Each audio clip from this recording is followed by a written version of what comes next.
प्रतिवर्ष भली बारिपदा डिविजन रे ए वर्ष हमर mid winter waterfowl census programme आरंभ हो जाइए।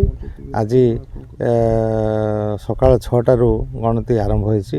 बारिपदा डिविजन रो समग्र अंचल को आम 44टा यूनिट रे भाग करछु। 44टा यथा 44टा साइट रे आमर एका थरके पक्षी गणना आरंभ होइछि। सकाल 6टारू 11टा पर्यंत जारी रहिबो।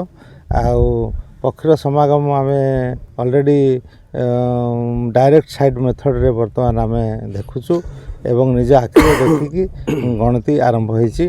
आउ वर्तमान आम प्रत्येक यूनिट रे 5 जन लेखाए आमर स्टाफ नियोजित अछंती।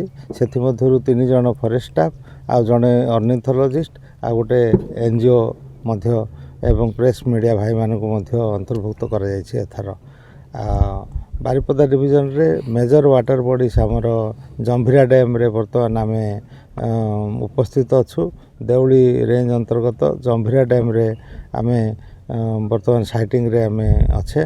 तापरे हलदिया डैम, कालो डैम, सोनो डैम, बड़जोड़ डैम बहुत बड़ बड़ वाटर बॉडीज अच्छी जो थी कि पक्षी प्राय समागम होता।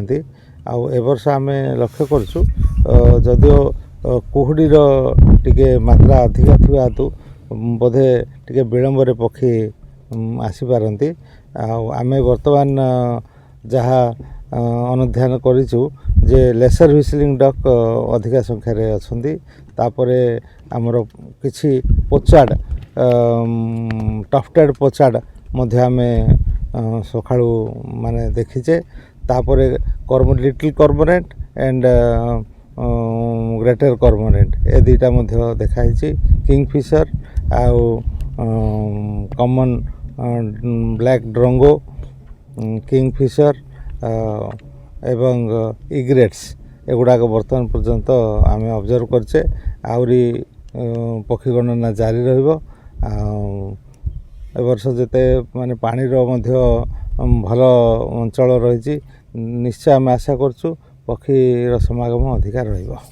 केते दिन धरि चलिबो एटा आज गोटे दिन समस्त डिविजन रे एका समय रे एटा होची।